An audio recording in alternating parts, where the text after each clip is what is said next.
Hello everyone. Hello everyone, स्वागत है आप लोगों का एक नए वीडियो में, नए एजुकेशन के वीडियो में, नए फील्ड में जिसका नाम है असिस्टेंट प्रोफेसर। जिससे असिस्टेंट प्रोफेसर हम लोग बनते हैं उस फील्ड में आपका स्वागत है। कैसे बनेंगे, क्या करेंगे और कैसे मैं इसको प्राप्त करने वाला हूँ या करूँगा, तो ये एक आपको UPHESC, मैं यूपी का रहने वाला हूँ, तो UPHESC जो है एक एग्ज़ाम कंडक्ट कराती है, जो कि लास्ट ईयर उसका नंबर था 50 और इस टाइम उसका 51 है। तो मैं क्या करूँगा, आपको जो 51 वाला एग्ज़ाम है इसके फॉर्म अभी फिल हो चुके हैं। आई थिंक 900 वैकेंसीज़ कुछ थी, जिसमें जनरल पेपर और इस पेपर 2 जो सब्जेक्ट स्पेसिफिक होता है वो आता है। जनरल पेपर हर सब्जेक्ट का एक जैसा होता है, चाहे सोशोलॉजी हो, हिस्ट्री हो, ज्योग्राफी हो, किसी का भी आपका प्रोफेसर का एग्ज़ाम हो। लेकिन जो पेपर 2 होता है वो क्या होता है, सब्जेक्ट स्पेसिफिक होता है, हर सब्जेक्ट का अलग होता है। मेरा जो फील्ड है, मैं UGC नेट क्वालिफाइड हूँ एजुकेशन के अंदर। तो जो लोग UGC नेट क्वालिफाइड होते हैं एजुकेशन के अंदर, उन लोगों के पास 2 फील्ड होते हैं जाने के लिए। एक तो होता है B.Ed, एक होता है एजुकेशन के मामले। B.Ed को पढ़ाने वाले के लिए M.Ed कंपलसरी होता है, लेकिन उनको क्वालिफाई तो यही करना होता है UGC नेट एजुकेशन। इसलिए यहाँ मैं जो आपको स्ट्रेटजी बताऊँगा, दोनों की बताऊँगा, एजुकेशन की भी और B.Ed की भी। बात करते हैं कि इसमें और क्या क्या आपको कंटेंट मिलेगा। तो इसमें कंटेंट मिलेगा आपको जनरल पेपर जो 30 क्वेश्चन और एजुकेशन के 70 क्वेश्चन आए थे। एग्ज़ाम डेट है 30 अक्टूबर 2021। तो आपको पूरा आइडिया हो जाएगा कि इस पेपर में कैसा आया था, क्या आया था, क्या नहीं आया था। और आप इसको आसानी से घर बैठे भी आप इसकी तैयारी कर सकते हो। कैसे करना है, किन किताबों को रिकमेंड करना है, वो मैं आपको बताने जा रहा हूँ। देखिए, ये जो आपको पेपर पैटर्न होता है, उत्तर प्रदेश उच्चतर शिक्षा सेवा आयोग जो कराता है इस एग्ज़ाम को, असिस्टेंट प्रोफेसर एजुकेशन का, इस पेपर पैटर्न को आप कैसे देखेंगे, ये मैंने एक वेबसाइट है वहाँ से लिया गया है। तो यहाँ पर जनरल पेपर जो होता है वो 30 मार्क्स का 30 क्वेश्चन आते हैं, जिसके 60 मार्क्स होते हैं, प्लस सब्जेक्टिव पेपर आता है 70 क्वेश्चन होते हैं, 140 मार्क्स के होते हैं। यानी कि 50 सब्जेक्ट रिलेटेड क्वेश्चन आते हैं, 20 सिलेक्टिव यूनिट के आते हैं, 70 सॉरी ये कॉमर्स की बात कर रहा है, आप सब्जेक्ट पेपर की बात करिए। तो टोटल आते हैं आपके 100 क्वेश्चन 200 मार्क्स के, जो को आपको 2 घंटे में करने होते हैं। इसके अलावा एक इंटरव्यू और होता है आपका 30 मार्क्स का। तो टोटल मिला के 230 क्वेश्चन आपके बन जाते हैं और 230 में आप क्या करते हो, मेरिट में आना होता है। अब बात करते हैं सिलेबस क्या है और सिलेबस को कवर कहाँ से किया जाए। तो मैं जब रिसर्च कर रहा था इस मामले में, मुझे भी आगे तैयारी करनी है तो उसके बारे में रिसर्च कर रहा था, तो मैंने मालूम किया कि जो सिलेबस है इसका, जो एजुकेशन जनरल पेपर का सिलेबस तो आपका GS है, करंट अफेयर्स है, जो भी आप पढ़ते हैं उससे आ जाएगा। लेकिन जो सिलेबस स्पेसिफिकली एजुकेशन का है उसको 10 यूनिट्स में डिवाइड कर रखा है। जिस प्रकार UGC नेट में 10 यूनिट में डिवाइड कर रखा होता है सिलेबस, उसी प्रकार से इन लोगों ने असिस्टेंट प्रोफेसर का एग्जाम भी क्या कर रखा है, 10 यूनिट्स में डिवाइड कर रखा है। यानी कि 70 क्वेश्चन वो आपके कैसे आएंगे, इस सिलेबस से आएंगे। तो पहला आपका बनता है फिलोसॉफिकल फाउंडेशन ऑफ एजुकेशन, भाषा समाजशास्त्रीय। तो इसके लिए आप क्या करिए, इस सोशोलॉजिकल फाउंडेशन और फिलोसॉफिकल फाउंडेशन के लिए एक किताब आती है SP रोहेला की। ये किताब मैं काफ़ी दिन से सर्च कर रहा था, वो मिल नहीं रही थी मुझे, तो SP रोहेला और डॉक्टर शर्मा की किताब आती है। इसके अलावा SS माथुर को भी आप ले सकते हैं। फिर बात करते हैं साइकोलॉजी फाउंडेशन ऑफ एजुकेशन, जो मैंने प्रीवियस जो वीडियो डाला था उसमें दिखाया था आपको। SK मंगल की जो किताब थी आप उसको ले सकते हैं। इनसे बात करते हैं चौथी एजुकेशनल रिसर्च के बारे में। अगर बात करें तो रिसर्च से भी काफ़ी क्वेश्चन आते हैं, आपको मालूम पड़ेगा। तो रिसर्च के मामले में मैं आजकल जॉन W वेस्ट को पढ़ रहा हूँ। इसके अलावा आप इग्नू के नोट्स को आप कंसीडर कर सकते हैं। ठीक है, एजुकेशनल रिसर्च में आ गया। एजुकेशन मैनेजमेंट एडमिनिस्ट्रेशन के लिए आप अपनी टेक्स्ट बुक को फॉलो कीजिए, जो मास्टर्स की टेक्स्ट बुक है उसमें आपका लिए मोर देन सफिशिएंट मिलेगा आपको मटेरियल। एजुकेशन टेक्नोलॉजी की बात करी जाए तो मैं इस टाइम एजुकेशन टेक्नोलॉजी को इग्नू के नोट्स से पढ़ रहा हूँ। और बाकी टेक्नोलॉजी का ज़माना है, जूम चला रहे हो आप, मूक्स का यूज कर रहे हो आप, स्वयं प्रभा, इन सब का यूज कर रहे हो आप, तो इसका मतलब आप समझते हो। इंक्लूसिव एजुकेशन, इसके लिए आपको कोई स्पेसिफिक नहीं पढ़ना पड़ेगा। इंक्लूसिव एजुकेशन के लिए आपको गवर्नमेंट की रिपोर्ट्स जो हैं दिव्यांग लोगों को लेकर, या फिर कैसे RCI की रिपोर्ट्स हैं, PWD एक्ट है, RPWD एक्ट है, उसको आपको पढ़ना पड़ेगा, जिससे आपका इंक्लूसिव एजुकेशन कवर हो जाएगा। बात करी जाए history, politics and economics of education के लिए, तो आप जितनी भी कमीशन इंडिया में आई हैं, राधाकृष्णन आयोग, हंटर कमीशन और वुड डिस्पैच, इन सबको आपको रीड करना पड़ेगा। ठीक है, इसके अलावा करिकुलम स्टडीज़ की बात करी जाए तो करिकुलम स्टडीज़ में आप डॉक्टर SR वशिष्ठ या डॉक्टर RA शर्मा को ले सकते हैं। आई थिंक मेरे हिसाब से आपको ये कंपलसरी नहीं है, गाइडेंस एंड काउंसलिंग के लिए एस के कोचर को आप ले सकते हो। तो ये मेरे पास कोई सिलेबस मेरा PDF निकाल रहा था मैं प्रिंट आउट, तो मैं कई लोगों से सर्च कर रहा था कि क्या मिलेगा। इसके अलावा प्रवक्ता का जो पेपर आता है PGT का, उसका भी मैं आगे बात करूँगा, अभी आप इसको देख लीजिए। तो ये था आपका सिलेबस पूरा का पूरा। अब हम बात करते हैं कि पुराना पेपर जो मैंने हुआ था 30 अक्टूबर 2021 को हुआ था, उसको करते हैं। इसमें 30 क्वेश्चन पहले आपके किसके करेंगे, हम सब्जेक्ट स्पेसिफिक करेंगे, उसके बाद हम बात करते हैं आगे की, ठीक है। तो पहला यहाँ से शुरुआत करते हैं। पहला क्वेश्चन था the process of successful establishment of the new species in a new area is called. किसी नए क्षेत्र में नई प्रजाति का प्रभावी अवस्थापन होना क्या कहलाता है, इसको कहते हैं एक्सेस, यानी कि आस्थापन कहा जाता है। एक सीयर होता है, जैविक आक्रमण होता है और शिखर होता है। तो एक अच्छा आंसर, सॉरी करेक्ट आंसर जो इसका वो है एक्सेस कहते हैं, इसको आस्थापन कहा जाता है। अगला क्वेश्चन देखिए, which of the following pairs is not correctly matched. यहाँ बांदीपुर कर्नाटक में बिल्कुल सही, शिकारी देवी हिमाचल में है, ठीक है, दाचीगाम जम्मू कश्मीर में है, लेकिन जो पाखल है वो MP में नहीं है, वो आपका तेलंगाना के अंदर है, वारंगल के अंदर है। तो ये वाला आपका क्या हो जाएगा, रॉन्ग हो जाएगा, ठीक है। ये 30 क्वेश्चन आपको बता रहा हूँ। नेक्स्ट बात करते हैं हम लोग कि वर्तमान में अधिकांश विद्युत का उत्पादन निम्नलिखित में से किस में मुख्यतः किसके उपयोग पर आधारित होता है। तो आप जानते हो जीवाश्म ईंधन जो होता है उस पर आधारित है। एटाई बीमारी किससे हो जाती है। तो ये मैं आपको यहाँ पे क्या देख रहा हूँ पता है, मैंने क्या किया था, इन क्वेश्चंस को एक कॉपी में नोट कर लिया था, सारे के सारे क्वेश्चंस को मैंने कॉपी में नोट कर लिया था। बार बार इनको रिपीट करता हूँ क्योंकि मुझे ये चीज़ें सर्च करनी पड़ती हैं, कहाँ से मिले कहाँ से नहीं मिले, इसका स्क्रीनशॉट लूँ। तो मैंने सभी क्वेश्चंस को क्या कर लिया, एक कॉपी में नोट डाउन कर लिया। आप भी ऐसा कर सकते हो मेरे नोट के थ्रू। ये भी किसी सर पढ़ा रहे थे यूट्यूब पे, तो वहीं से मैंने स्क्रीनशॉट लिया है, ठीक है। एटाई डिसीज किससे होती है, तो कैडमियम जो है इसके लिए जिम्मेदार है। और आपको ये कहाँ से पढ़ना है, तो आप क्या करोगे, जो जनरल पेपर की किताब होती है, UGC नेट की पहली किताब जो होती है, उस किताब को आप अच्छे से लगा सकते हो। उस पियर्सन पब्लिकेशन की जो किताब है आपकी, क्या नाम है उनका, जो फर्स्ट पेपर होता है UGC नेट का, उससे आप लगा सकते हो। नेक्स्ट बात करते हैं हम लोग लीलावती, हु इमनेस्टेड Bhaskaracharya work Lilavati into Persian language. तो आप इसको लगा ये क्वेश्चन काफ़ी इजी क्वेश्चन है, फैजी ने लगाया था। देखो हो सकता है मुझे भी इसका आंसर नहीं पता हो, लास्ट शायद हुआ था, लेकिन मुझे ये मालूम करना है कि क्वेश्चन आखिर आता कहाँ से है।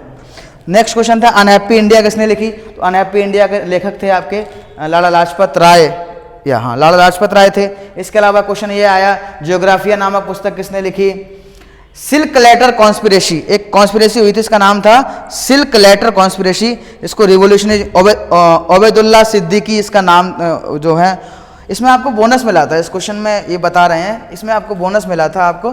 तो ये इस क्वेश्चन को सबके लिए आंसर दे दिया गया था। नेक्स्ट बात करते हैं हम लोग, अगर बात करें ज्योग्राफिया, सरकारी आयोग, नई रोशनी स्कीम। तो आप जब भी करंट अफेयर पढ़ें तो उसमें क्या करेंगे, तो नई स्कीम्स वगैरह आती रहती हैं, उन स्कीम्स को जरूर ध्यान रखें क्या है क्या नहीं है।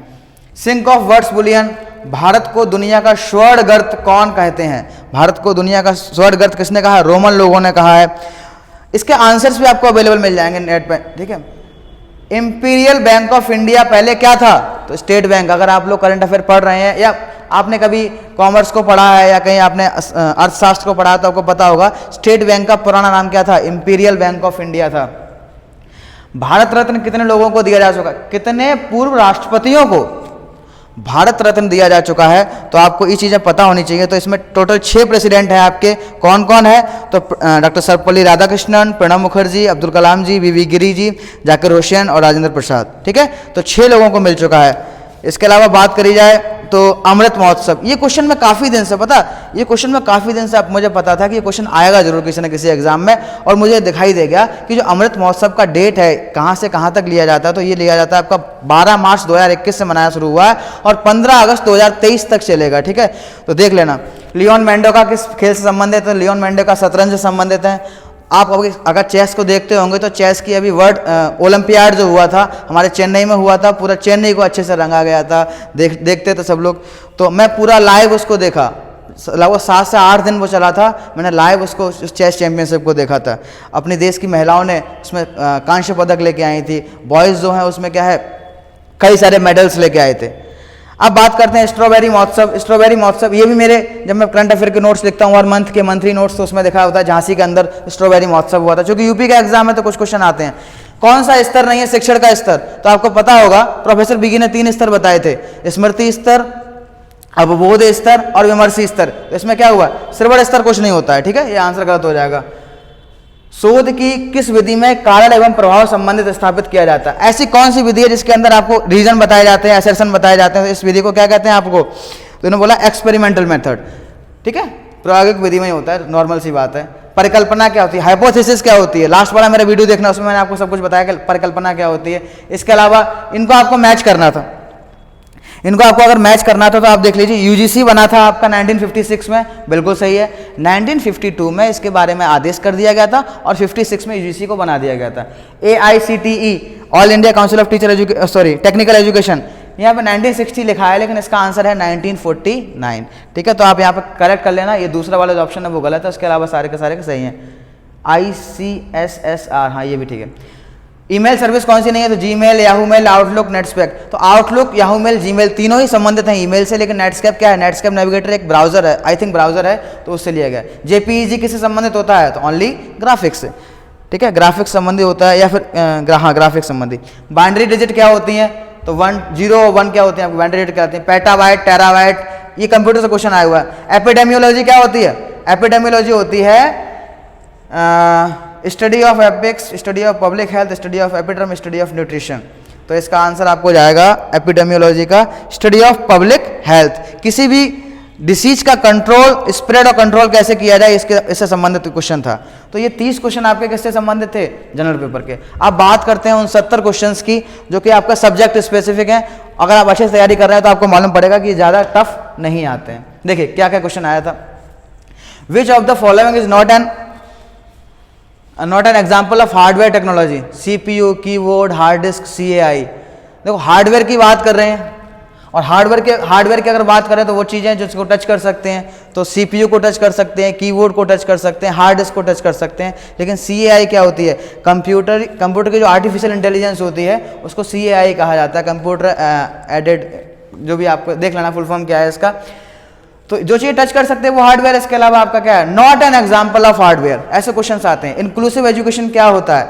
RPWD एक्ट, PWD एक्ट आप 2006 में आया था, और RPWD एक्ट कब आया था? 2016 के अंदर। Revised person with disability act 2016, ठीक है। अली यावर जंग राष्ट्रीय वाक्य श्रवण दिव्यांगजन। तो बॉम्बे के अंदर अगर आप इंक्लूसिव एजुकेशन को अच्छे से पढ़ाई करते हैं तो आपको पता होगा कि जो श्रवण संस्थान है हमारे देश का मेन श्रवण संस्थान है वो अली यावर जंग के नाम से है, जो कि मुंबई के अंदर है।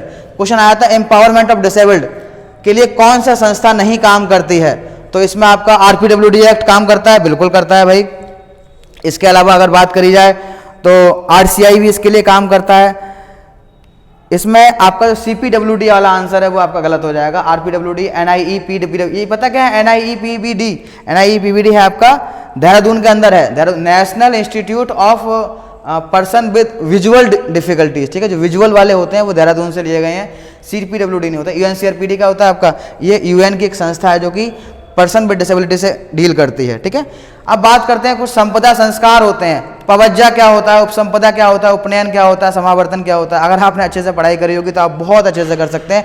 नई शिक्षा नीति से 3 क्वेश्चन एक साथ पूछ लिए गए थे। क्या आपको पूछे गए कि NEP में level of education, foundation level of education कितना होता है? तो आपको पता होगा हमारे NEP जो नई आई है उसमें 5 + 3 + 3 + 4, तो 5 ईयर जो शुरू के हैं वो कैसे हैं आपके? फाउंडेशन ईयर हैं, तो इसका मतलब 5 ईयर्स का आंसर चला जाएगा। फिर वही क्वेश्चन दोबारा पूछ लिया गया कि 2020 की नई शिक्षा नीति की आपका फॉर्मूला क्या है, या कह सकते हैं आपका ढांचा क्या है? तो 5 + 3 + 3 + 4 ढांचा है, तो थर्ड वाला आंसर सही हो जाएगा।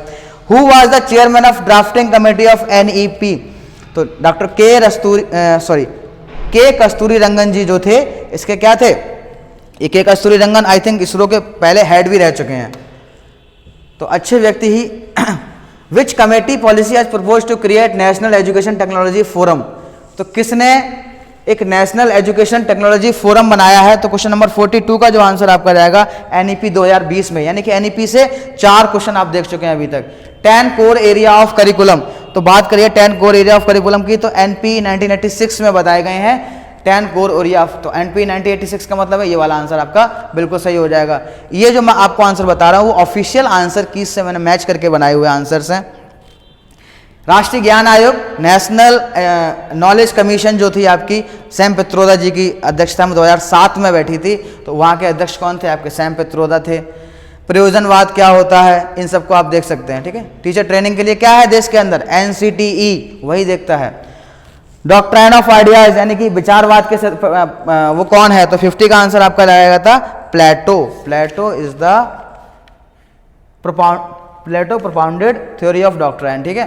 विच branch of philosophy deals with the question what is the nature of reality? Reality क्या होती है?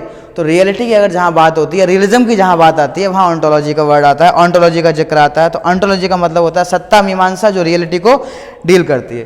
इसके अलावा किसने ये वर्ड्स बोला? ये क्वेश्चन आता है pillar of education according to J Delors commission. J Delors commission के अकॉर्डिंग 4 पिलर हैं हमारे एजुकेशन के। कौन कौन से होते हैं पिलर्स? पहला है आपका learning to know, learning to live together, learning to do. तो लर्निंग टू गिव जस्टिस इसका क्या है? पार्ट नहीं है, ध्यान रखना इस चीज़ को। आगे बात करते हैं डेमोक्रेसी एंड एजुकेशन बुक किसने लिखी है? तो 50 क्वेश्चन का बात करें तो डेमोक्रेसी एंड एजुकेशन बुक लिखी है आपके कौन सा क्वेश्चन है ये? 56 है। 56 में लिखा हुआ है, जॉन डीवी की किताब है। तो मैं प्रिपरेशन कर रहा हूँ, मुझे भी नहीं पता, लेकिन मैं आपको एक आइडिया दे देता हूँ कि कैसे क्वेश्चंस को सॉल्व किया जाता है। Structure of social system does not include लक्ष्य की प्राप्ति, विनायमक regulatory norms, variety of laws, cultural values. तो 58 में उन्होंने क्या आंसर दिया था इसका? इसका मतलब होता है कि देखो, अगर सोसाइटी में आप रह रहे हो तो हर समय गोल के पीछे तो नहीं भाग सकते हो, तो आपको क्या करना है? उनके रेगुलेटरी नॉर्म्स को मानना पड़ेगा, कल्चरल वैल्यूज़ को माननी पड़ेगी, वैरायटी ऑफ रोल्स को मानना पड़ेगा। इक्विटी क्या होता है? 2 चीज़ें होती हैं, इक्वलिटी होता है, एक इक्विटी होता है। इक्वलिटी का मतलब होता है बराबर बराबर क्या है? चीज़ें दे देना। इक्वलिटी में सबके साथ भेदभाव मत करना। और इक्विटी का मतलब होता है जो भी रिसोर्सेज हैं वो सभी को इक्वली डिस्ट्रीब्यूट करना ही इक्विटी कहलाता है, ठीक है।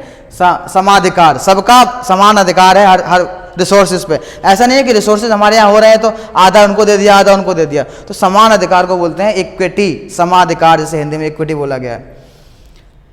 ऑब्स्टिकल की बात करी जाए, इसकी बात करते हैं। इंडियन कॉन्स्टिट्यूशन के अंदर हमें जो है अनटचेबिलिटी के बारे में कौन बताता है? तो अनटचेबिलिटी हमारा आर्टिकल नंबर 17 के अंदर आता है, तो आप इसको ध्यान रखना। क्रिएटिव पीपल आर, अब कई बार देखो क्रिएटिव पीपल कौन होते हैं? क्रिएटिव पीपल क्या होते हैं? कन्वर्जेंट थिंकर होते हैं, डाइवर्जेंट थिंकर होते हैं, फॉलोवर होते हैं, ट्रेडिशनल। तो क्रिएटिव थिंकर जो होता है वो क्या करता है? डाइवर्स चीज़ों को सोचता है, एक वो ब्रेन स्टॉर्मिंग करता है, 4 लोगों से बात करता है, तब उसके बाद चीज़ें क्या करता है? स्पेसिफिक। फ्लड मोज़ेक मॉडल किसने दिया था? तो अगर आपको पता होगा, fluid mosaic model RV Cattell ने दिया था, ठीक है। कैटल ने बताया था कि हमारा इंटेलिजेंस जो है वो क्रिस्टल, इसको क्रिस्टल थ्योरी भी कहा जाता है, ध्यान रखना। प्रतिरक्षा, डिफेंस मैकेनिज्म, अगर आपने पढ़ा हो डिफेंस मैकेनिज्म क्या होता है? सब्लिमेशन भी डिफेंस मैकेनिज्म है, रिग्रेशन भी डिफेंस मैकेनिज्म है, कंपनसेशन भी डिफेंस मैकेनिज्म है। एसोसिएशन डिफेंस मैकेनिज्म नहीं है। एसोसिएशन का मतलब होता है आप दूसरे से जुड़ रहे हो, तो ये डिफेंस मैकेनिज्म का पार्ट नहीं है। सब्लिमेशन आप समझ जाओगे, शोधन कहते हैं इसको। आप क्या करो, अपनी गलत चीज़ों को अच्छी दिशा में ले जाओ, सब्लिमेशन कहलाता है। रिग्रेशन का मतलब होता है आप वापस अपनी ज़िंदगी में बैक लौट जाओ। कंपनसेशन का मतलब होता है भरपाई कर दो, एक जगह आप अच्छे नहीं दूसरी जगह क्या अपना अच्छा काम कर दो, उसका कंपनसेशन कहते हैं।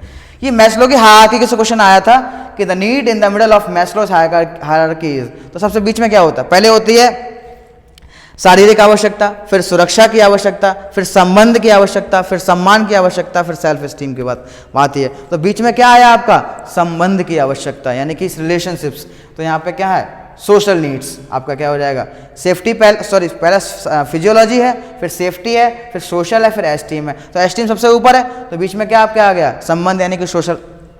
पियाजे who gave social learning theory, तो सोशल वो अमेरिकन साइकोलॉजिस्ट हैं। और किसने दिया? तो अभी बेंडूरा जी का अभी कुछ दिन पहले निधन हुआ था। तो बेंडूरा क्या है? Social learner. बात करी जाए तो ये क्वेश्चन आपका आया था कॉन्सेप्ट इंस्ट्रूमेंट। कॉन्सेप्ट की बात किसने करी है? तो कॉन्सेप्ट की बात कौन करते हैं? ब्रूनर करते हैं। सही से लिखा नहीं है, इस पर समझ लेना, ब्रूनर करते हैं। इसके अलावा ग्रोथ एंड डेवलपमेंट का पार्ट क्या नहीं है? एक व्यक्ति बताइए जिसने अंतर्मुखी और बहिर्मुखी के बारे में बात करा, सब कोई जानता है, युंग। हल, इसमें पूछा गेस्टाल्ट साइकोलॉजिस्ट कौन है? तो कर्ट, कॉफका, वर्टहाइमर और इसके अलावा आपके वर्दीमर हैं, कॉफका है और कोहलर, ठीक है। ये सब क्या है? तो यहाँ पे आंसर किसका है? वर्दीमर जा रहा है, तो वर्दीमर के आपके हो जाएंगे। ये क्वेश्चन बहुत अच्छा है, मैं बच्चों को पढ़ाता था तो मैं बताता था कि आपके लिए क्वेश्चन बहुत अच्छा आएगा। तो यहाँ पे क्या है कि 1988 में जेपी गिलफोर्ड ने क्या किया था? कुछ योग्यताएं बताई थी। उन योग्यताओं में सबसे स्पेसिफिक योग्यता जो अलग अलग पार्ट्स थे, 3 योग्यताओं को बांटा था अलग अलग उन्होंने। तो पहले उन्होंने 120 बताई, फिर उसको 150 कर दिया, फिर लास्ट में क्या कर दिया कि अब योग्यताएं कितनी है 180। तो उन्होंने ये पूछा है कि संशोधित करने के बाद जेपी गिलफोर्ड ने कितने प्रकार की योग्यताएं बताई हैं, तो 180 प्रकार की। The self correlation of a test is also called. अब यहाँ से देखो रिसर्च से क्वेश्चन स्टार्ट हो गए, रिसर्च से क्वेश्चन स्टार्ट हो गए। यहाँ पर क्वेश्चन नंबर 75 पर अगर हम पहुंचेंगे तो क्या कहलाता है, रिलायबिलिटी कोएफिशिएंट कहते हैं इसको। एक सेकंड, हाँ, reliability, the self correlation of a test is called reliability coefficient. आप रिसर्च को बहुत अच्छी किताब से पढ़िए। अगली बात करते हैं हम लोग, जब कोई सार्थकता का स्तर यानी कि किस त्रुटि को बढ़ने की संभावना बढ़ जाती है। जब हम सार्थकता का स्तर बहुत ऊंचा रखते हैं तो निम्न में से कौन सी त्रुटि बढ़ने की संभावना बढ़े। इसमें क्या होता है, जब आपको क्या है हाई लेवल ऑफ सिग्निफिकेंस चाहिए होता है तो इस समय टाइप 1 एरर कहलाती है। ठीक है, आप रिसर्च की किताब पढ़ेंगे तो आपको मालूम पड़ेगा। नेक्स्ट बात करते हैं हम लोग, quantitative research is based on, है क्वेश्चन इसमें, yes, quantitative research is based confirmatory method, bottom up method, exploratory method और फेनोमोलॉजिकल मेथड। तो इसका आंसर आपका जाएगा एक्सप्लोरेटरी मेथड से डील करता है। पास्ट हॉक फैलेसी क्या होती हैं, पास्ट हॉक फैलेसी वो होती है इसको एक्सपोस्ट फैक्टो के है इसमें कहीं आंसर एक्सपोस्ट प्रश्नोत्तर अनुसंधान, पठनोत्तर अनुसंधान से संबंधित है। ठीक है, if a researcher represent more than 2 variable at a time he should use. अगर कोई भी रिसर्चर एक बार में तो कर रहा है तो उसको क्या करना चाहिए, तो इसका आंसर रहेगा बार डायग्राम। है आंसर कहीं इसमें, बार डायग्राम इसका आंसर है। अब बात करते हैं निम्न में से कौन सा प्राप्तांक बताता है कि मध्यमान का मानक विचलन के मानक से कम होगा। Which of the following scores shows that the value of mean is less than the value of standard deviation. इसका आंसर क्या होता है, जेड स्कोर आंसर होता है। आप थोड़ा सा अच्छे से पढ़ेंगे तो आपको समझ में आ जाएगा कि कैसे करना है। ये रिसर्च के क्वेश्चन काफ़ी अच्छे से क्वेश्चन आते हैं। ये 14 प्रिंसिपल ऑफ ऑर्गेनाइजेशन किसने दिए हैं, 87 क्वेश्चन है, तो हेनरी फेयोल नाम है इनका, उन्होंने दिए हैं। इसके आंसर भी आपके सामने पड़े हुए हैं। एक क्वेश्चन है कि leadership that takes into an account of others views and opinion is called.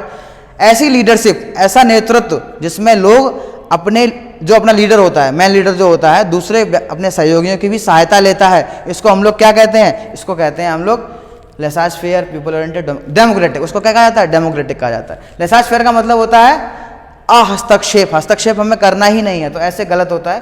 People oriented भी नहीं होता। डेमोक्रेटिक में क्या होता है, सबकी सुनोगे और जो अच्छा लगेगा उसको हम लोग क्या करेंगे, फॉलो करेंगे। ठीक है, 10+2+3 जो सुझाव किसने दिया था, तो 1964 में जो कोठारी कमीशन आया था वहाँ से लिया गया था। इसके अलावा बात करिए तो ये आपको ध्यान रखना, ये 90 वाला क्वेश्चन जो है बहुत बार रिपीट हुआ है। पैरामेट्रिक टेस्ट क्या होते हैं, नॉन पैरामेट्रिक टेस्ट क्या होते हैं, डिटेल में बताऊंगा, जब पढ़ाऊंगा तो आपको बताऊंगा। उसमें एक सीरीज चल रही है उसमें बताऊंगा। आगे बात करते हैं तो रिलायबिलिटी की speed test can not be determined by. तो ये आप इसको एक बार चेक कर लेना, मेरे को भी कंफर्म नहीं है, लेकिन फिर भी एक क्वेश्चन आपको ध्यान रखना, T = 50 + tan Z होता है, ये वाला क्वेश्चन। T = Z स्कोर को T स्कोर से बदलने के लिए सूत्र क्या होता है, T = 50 + tan Z। ये अक्सर हर एग्जाम, अभी मैं UGC नेट JRF का देके आया, आई थिंक उसमें भी था, ये मुझे चेक करना पड़ेगा, अभी आंसर की आई नहीं है उसकी। मानसिक उद्वेलन क्या होता है, ब्रेनस्टॉर्मिंग का मतलब होता है दूसरों के विचारों को समझना और अपने 4 लोग आपस में बैठ के जो ग्रुप डिस्कशन करते हैं उसी को कहते हैं क्या, मानसिक उद्वेलन, ब्रेनस्टॉर्मिंग। इसके बारे में किसने बताया था, ऑसबॉर्न नाम आप याद रखना, उन्होंने बताया था। अविक्रमित अनुदेशन, find the odd one about following methods, तो आप इसको चेक कर लेंगे। ठीक, लास्ट आपका क्वेश्चन है what is the full form of मूक। इस बार भी क्वेश्चन में आपका जो मैं वो दे के आया, कौन सा एग्जाम मैं दे के आया था, UGC नेट JRF एग्जाम दे के आया था, वहाँ भी पूछा गया था मैसिव ओपन ऑनलाइन कोर्सेज। अभी मेरा बाइवा भी था इग्नू का, तो उसमें भी मैंने मैडम ने सर ने मुझसे पूछा था तो मैंने उनको बताया था। अब देखिए मेरे चैनल पे क्या है, पुराने और भी चीज़ें आ रही हैं वीडियोस, उसको आप देखते रहिए। अभी मैंने कुछ दिन पहले डाले थे CTET के बारे में बच्चों के लिए, DSSB PRT के बच्चों के लिए डाला था, और लास्ट में मैंने आपके लिए एक CTET पेपर 1 का भी डाला था। इसके अलावा मैंने UGC नेट जो होता है वो कैसे निकाला जाए उसके बारे में भी डाला। पुराना वाले, इससे जस्ट पिछला वाला वीडियो मैं लास्ट में, आप वीडियो खत्म होगा तो वहाँ लगा दूंगा इस चीज़ को, आप उसको चेक कर लेना। इसके अलावा मेरी एक सीरीज चली है, ऑनगोइंग सीरीज, आप इसको एक बार चेक कर लेना। ठीक है, ये अभी मैं इसमें 2 क्लास ले चुका हूँ, आगे भी आगे क्लास लेता रहूँगा। बाकी आप लोग को अच्छा लग रहा होगा तो लाइक शेयर सब्सक्राइब जरूर कीजिए। और बाकी कंटेंट जो है आपको टाइम लगता है बनाने में PPT, लेकिन आएगा जरूर, बहुत अच्छा कंटेंट आएगा, हर बार कंटेंट आएगा। Thank you so much.